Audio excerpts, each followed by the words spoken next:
Hello friends, welcome to Nazma Swad recipes. Maida కానీ రవ్వ కానీ లేకుండా వారం రోజుల వరకు ఇదే విధంగా క్రిస్పీగా ఎప్పుడు తిన్నా కూడా క్రంచీగా తినేలాగా లోపల స్టఫింగ్ కూడా చాలా ఈజీగా సమోసాలు అయితే ప్రిపేర్ చేసుకుందాము. ఫస్ట్ టైం నా ఛానల్ చూసినట్లయితే సబ్స్క్రైబ్ చేయండి, లైక్ చేయండి. అయితే లేట్ చేయకుండా రెసిపీలోకి వెళ్ళిపోదాము. నేను ఇక్కడ 2 మీడియం సైజ్ ఆనియన్స్ అయితే సన్నగా కట్ చేసుకుని తీసుకున్నాను. 4 పచ్చిమిర్చీలు కూడా సేమ్ అదే విధంగా సన్నగా కట్ చేసుకుని వేసుకున్న తర్వాత టేస్ట్కి తగ్గట్టుగా సాల్ట్, కొద్దిగా జీలకర్ర పౌడరు, కొద్దిగా రెడ్ చిల్లీ పౌడరు, కొద్దిగా గరం మసాలా, కొద్దిగా ధనియాల పౌడర్ వేసుకుని ఇవన్నీ బాగా కలిసేలాగా మంచిగా మిక్స్ చేసుకోవాలి. మన ఆనియన్ నుంచి వాటర్ రిలీజ్ అయ్యి మన సమోసాలు మెత్తపడకుండా ఉండడానికి ఈ విధంగా మిక్స్ చేసుకున్న తర్వాత పావు కప్పు మందంగా ఉండే అటుకులు తీసుకుని కొద్దిగా వేసుకుంటూ మంచిగా మిక్స్ చేసుకోవాలి. ఆనియన్లో ఉండే వాటర్ అంతా అటుకులు మంచిగా అబ్జర్వ్ చేసేసుకుని మన సమోసాలు మెత్తపడకుండా మంచి క్రిస్పీగా ఉంటాయి.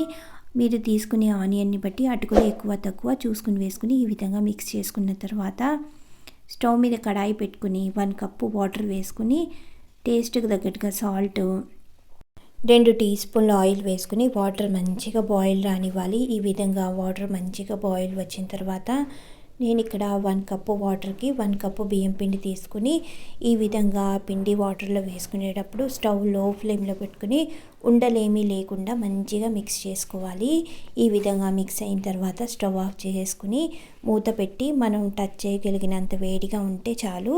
ఈ విధంగా కొద్దిగా చల్లారిన తర్వాత పిండిని బాగా మిక్స్ చేసుకోవాలి. నేను ఇక్కడ 1 టీ స్పూను వాము కూడా వేసుకున్నాను. ఇలా వాము వేసుకుని పిండి కలుపుకునేటప్పుడు చేతిలో కొద్దిగా వాటర్ వేసుకుని మంచిగా తడుపుకుని పిండి కలుపుకుంటే మనం కలుపుకునేటప్పుడు పిండి చేతికి అంటుకోకుండా ఈజీగా ఉండలాగా పిండి అయితే మంచిగా మెత్తగా సాఫ్ట్గా అయితే మిక్స్ అయిపోతుంది.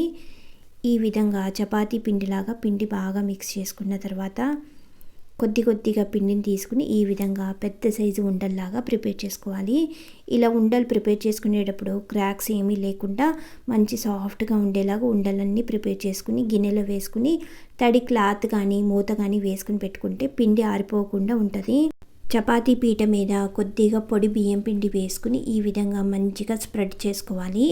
ఈ విధంగా స్ప్రెడ్ చేసుకున్న తర్వాత మరీ పల్చగా లేకుండా అలాగని మందంగా లేకుండా ఇక్కడ చూపించిన విధంగా మంచిగా స్ప్రెడ్ చేసుకున్న తర్వాత ఇలా స్ప్రెడ్ చేసుకున్న చపాతీలోంచి 2 పార్ట్స్ కింద డివైడ్ చేసుకోవాలి.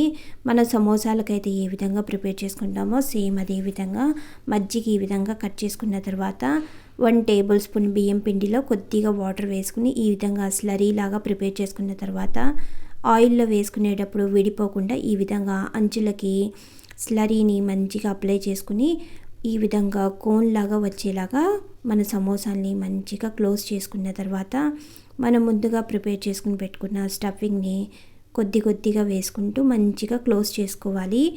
లోపల స్టఫింగ్ వేసుకునేటప్పుడు మరీ ఎక్కువగా వేసుకోకుండా సమోసాకి సరిపోయేలాగా స్టఫింగ్ వేసుకుని అంచులకి మంచిగా స్లరీ అప్లై చేసుకుని ఈ విధంగా క్లోజ్ చేసుకోవాలి.